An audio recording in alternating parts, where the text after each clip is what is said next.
It's so easy to look at these top podcast hosts and to think, wow, it must have been easy for them. Everything just came naturally to them. Their whole path was just laid out before them to success. And we both know logically that's not true, but it can often feel that way. The reality is they've experienced the exact same thoughts, doubts, and emotions as you and me. And that's why I invited John Lee Dumas to join me in the studio today to give you the real story behind Entrepreneurs on Fire and to show you the massive self-doubt that he had to overcome in order to become one of the most successful podcasters of all time. So if you're in a place with your podcast right now where you feel like there is a gap between where you are and where you really want to be, then listen closely, because I promise you, the journey to podcasting success is not always as easy as it seems, and chances are you're doing better than you think.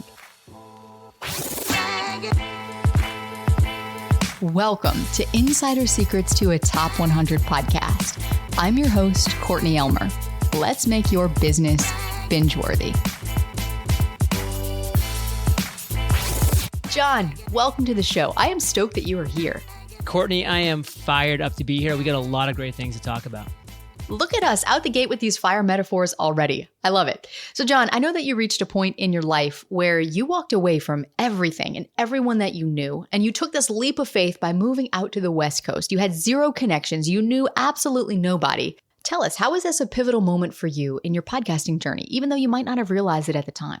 So I went to San Diego, California by myself, no job, no significant other, just like I'm going out there, didn't know anybody. And I just kind of landed on the coast in San Diego. And I'm like, I'll try my hand at real estate. And it was really then when I was listening to podcasts, because I kind of found a few podcasts about real estate and I was listening to those often. And that kind of like led me to listen to other shows like on finance, like with Dave Ramsey and Susie Orman.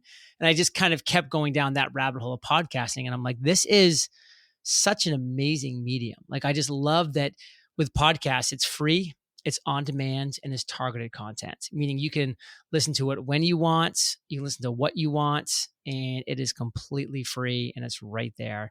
And that was just really powerful for me. So I understood the platform, the medium of podcasting pretty much right away. And that's kind of when my brain started kind of flickering with a little flame of an idea of, how can I maybe get into this space? Because I didn't see myself in real estate long-term. That was kind of more of just like a holdover until I found my next thing. But at the same time, I was like 30, 31 years old. And I'm like, man, I'm getting to be an old man now. I gotta start finding a real career. Of course, now I'm 42. I look back at that and I'm like, you're still a spring chicken. But at the time, we always think we're old. And, then 10 years later, you realize how young you were. Just like when I'm 50, I'll realize how young I am right now. And that's just how the world works. But that kind of gave me that first spark in my idea. And I'm like, how can I get into this space? And that's where the idea started rolling. I see what you did there, flickering with a little flame. And now it's turned into this multi-million-dollar movement called Entrepreneurs on Fire. But the way you started it was by doing something that had never been done before in the industry, which was not just to launch a podcast, but to launch a daily podcast, which was absolutely unheard of at the time. I'm curious, what gave you that idea? I went all in. I went all in to make it a business, to make it make money. I said, where do I find the biggest need? Where's the biggest void in the marketplace as I see it? Like, what is missing? And what do I actually think I could enjoy doing that I could do it long enough to maybe have some success, to maybe make some money, and to maybe build a business around that? And something that you mentioned a little bit earlier, that's where I kind of came up with the idea of like, well, my favorite podcasts that I'm enjoying right now are podcasts that are interviewing successful entrepreneurs. Like, those are really enjoyable shows for me. Like, I'm loving listening to like the How I Built This of the world, where they're interviewing founders, talking about their ups, their downs. You're realizing they're human beings, that they make mistakes. They were scared, they were fearful, but then they turned it around. They stuck with it. They made it happen. And I said, but man, all these shows are coming out at most one day per week. So I get all excited. I'm waiting all week. The show goes live. It's awesome. And then 30 minutes later, it's over. And I've got to wait another 24 hours. Another 7 days for another show to go live. And man, like, that's just not enough content, because I'm, wanting to consume this content every single day. And if there's the options, like multiple per day, because I'm, driving around these real estate listings. I'm at the gym, I'm walking the beach, I'm biking around, Pacific Beach, San Diego, doing all these things. And that's where I said, well, if I'm going to do this, I'm not just going to do like double, which would be 2 a week. I'm not just going to do triple. Like I'm going to literally do a podcast episode every single day for so many reasons, by the way. Number one, because I knew that was a void in the marketplace, that was a need that had to be filled. But number two, I knew I was going to be really bad as a podcast host, asking questions, facilitating interviews. I knew all of those things were going to be really foreign to me. And the only way that I was going to get better at that thing was to do that thing. Like I love the quote, if you want to be, do. I wanted to be a successful podcaster. The only way for me to do that was to podcast. I mean, luckily I had enough experience as an athlete to know you only get good at shooting free throws by shooting free throws. Like that's how you get better at that thing. So I'm like, well, if I'm going to do this, I'm going to fill a void in the marketplace and I'm just going to go all in. I'm going to do it every single day. It's going to be my sole focus. So I hired a mentor, joined the masterminds, launched a daily podcast. Okay, but before you launched your show, you also put that idea off for a long time. So despite having this great idea and feeling like it was a great idea, what would you say was the thing that kept you from jumping in and doing the thing right away? It was just straight up the imposter syndrome. Like I knew I was going to be a bad podcast host. I knew that I was going to be, naive and nervous and fearful and stuttering and hemming and hawing and ums and ahs. And I was going to be hopefully interviewing people that I really respected, that I really looked up to. And I was going to kind of look like a fool in front of them. And they're going to kind of get the phone call being like, who is this kid? Like, what does he think he's doing? I mean, that was not a good experience. Like I knew all those things were going to happen, but I knew that I still had to do those things to get over that hump to at some point get good, which, for me, when people ask like, or at what point did you finally feel like you were a good podcaster or you were a good host or you were a good interviewer? And I say with a straight face, because I can remember the day when I was like, that was a great interview. And that was episode 480. So that was a year and a half of doing it every single day before I felt like I was at the place that I wanted to be. And of course, continuing to even improve upon that was always a goal as well. But it took me a year and a half of doing it every single day to get there. And, I knew that was going to happen. So I was putting it off because of all of those reasons. I was scared. I knew it was going to take so much work. I knew it might fail. I love the Seth Godin quote, this might work and this might not work. Like it really might not work. And I've done a ton of things since then that haven't worked. Even with my, brand and my audience and all the success that I've had in different areas, I still do things all the time that don't work. So of course, like this thing, Entrepreneurs on Fire, that I had come up with on a walk, along the beach might not work. Yeah, but then you went on to interview the Barbara Corcorans and the Gary V's and the Tim Ferrisses of the world on your show. So how did you go from being freaked out to start the thing to finding the guts to ask icons like these to be on it? I was freaked out. It was very surreal. It felt like it was people that I'd been reading about and listening to from afar for a long time. Now I'm having a one-on-one conversation with them. Like they're actually literally answering my questions and interacting with me and like calling me by name. Like, hey, what's up, John? It's like when Tim Ferriss said that, I was like, whoa, like this is Tim Ferriss. I read this guy's book, 4 years ago and many times since. And now I'm just having like this one-on-one conversation with him. Like it was quite surreal and very cool. But, that's kind of like the beginning things. And then you kind of just realize like, okay, everybody's just a person. Like we're all just people. We all started at point A and now we're at point D or M or Z, wherever they're at in life. But the reality is we're all just humans and we all have the same doubts and fears and emotions and all these different things. So now like, over the past like 7-8 years, when people are like, it's so crazy, like meeting you or speaking to you or doing this thing with you, I'm just like, I get it. Because I felt the exact same way for a long time. I'm like, and don't worry, like you'll think I'm a lot less cool after talking to me because you'll realize I'm just a person like you are. And they're not just conversations, which is what really blows me away. Like it's real connection. It's real networking. It's real relationship building. I mean, 1:30, 45-minute conversation with somebody on, a moment like this is very similar to sitting in the same room with them for that amount of time. And you see them in person, at a future event or a conference or this or that. And you're seeing an old friend, like you're seeing a friend like that. is there. And it's crazy. And that's one of the things that I never kind of factored in going into podcasting. I'm like, yeah, I'll get to meet cool people and talk to them. And it'll be kind of like this 30-minute like block that's amazing. And then we'll both go on with our lives.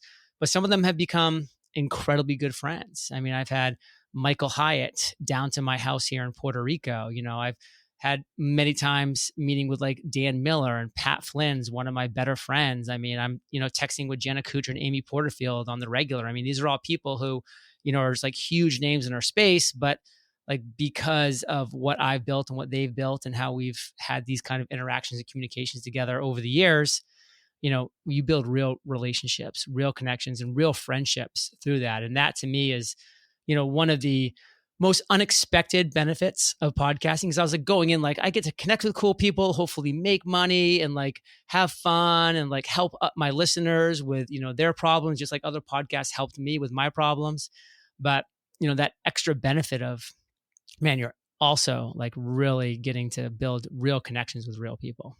Well, that is very true, because I would be lying right now if I didn't say that I felt the same way about having you here. And full disclosure to everyone listening, of course, this would be the day that tech would fail and I would embarrass myself because, hello, John Lee Dumas is here and he couldn't even get into the interview room.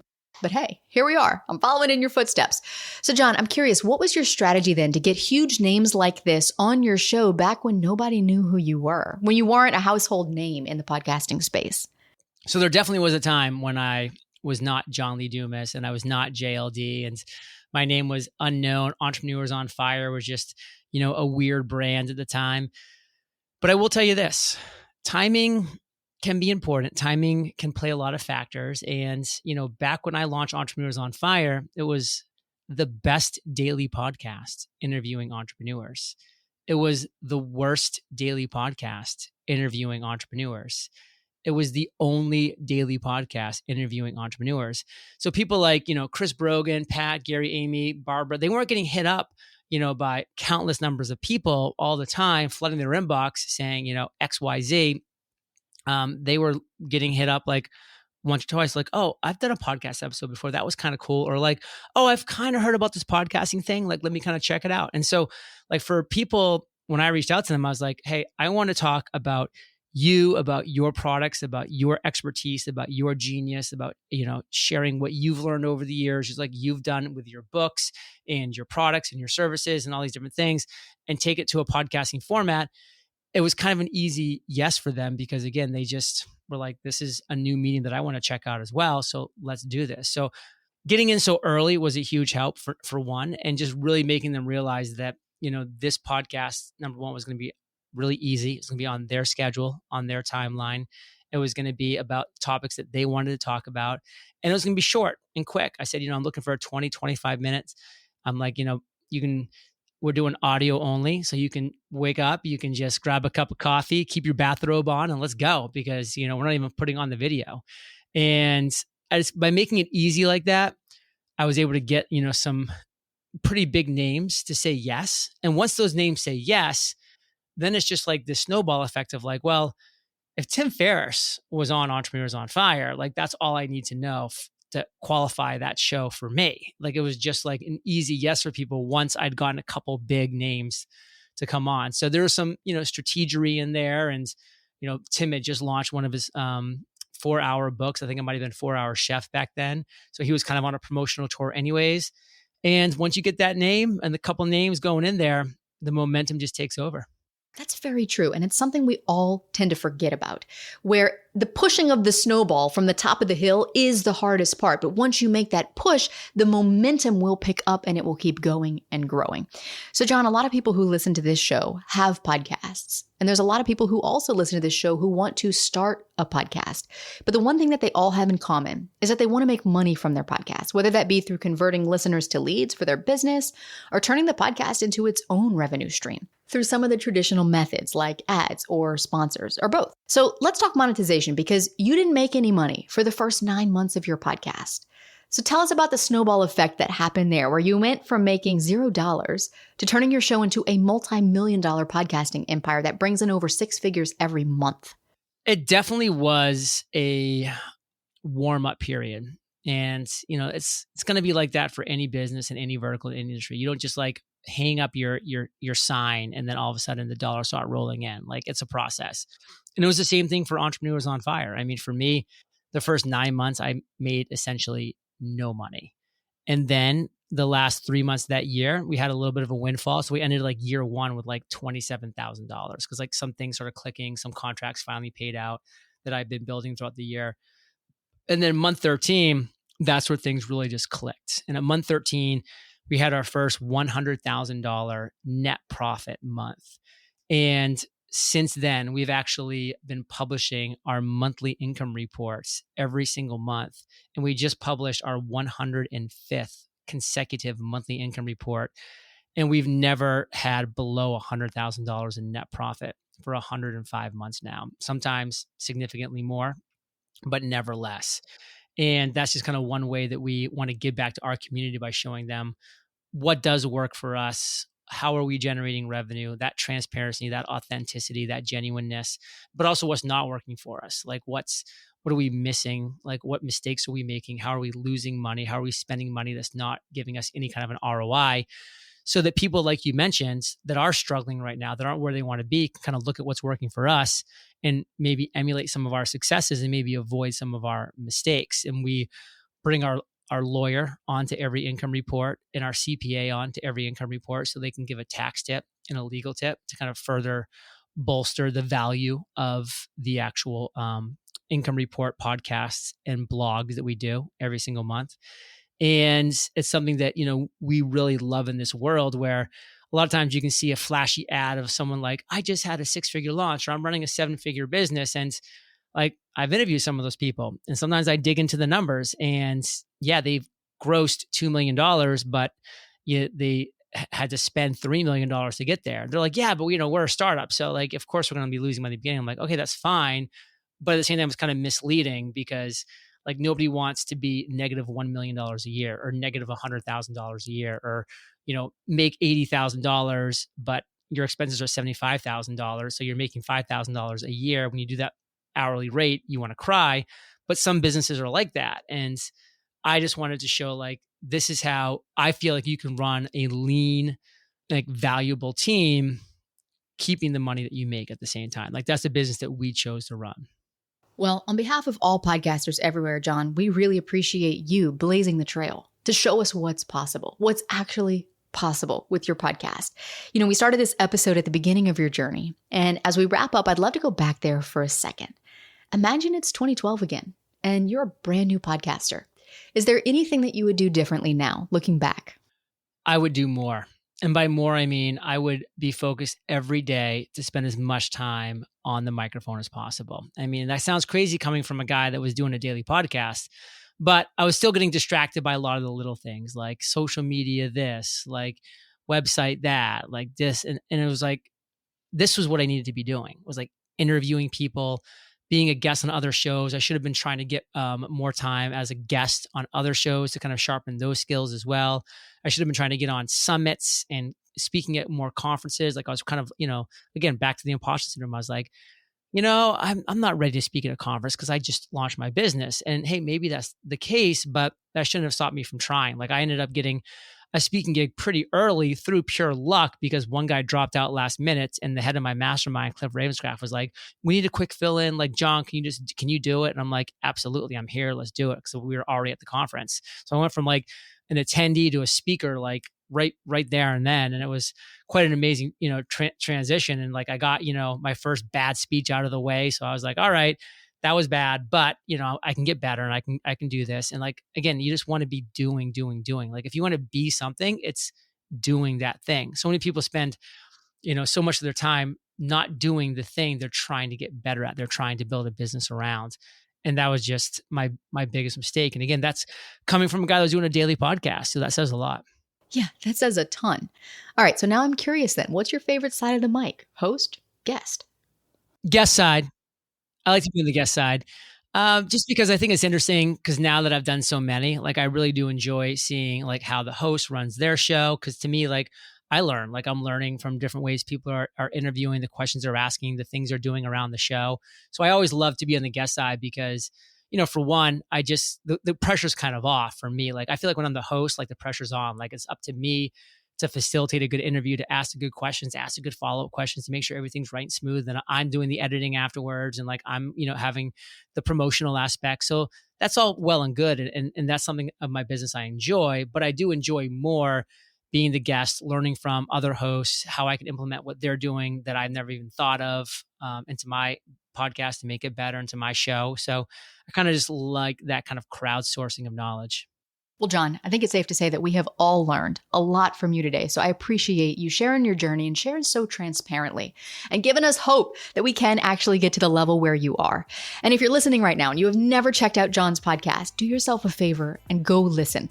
We've linked it in the show notes for you. And if you're thinking of starting a podcast, or if you've been podcasting for any length of time and you found this episode to be helpful, leave a review. I'd love to know your biggest takeaway.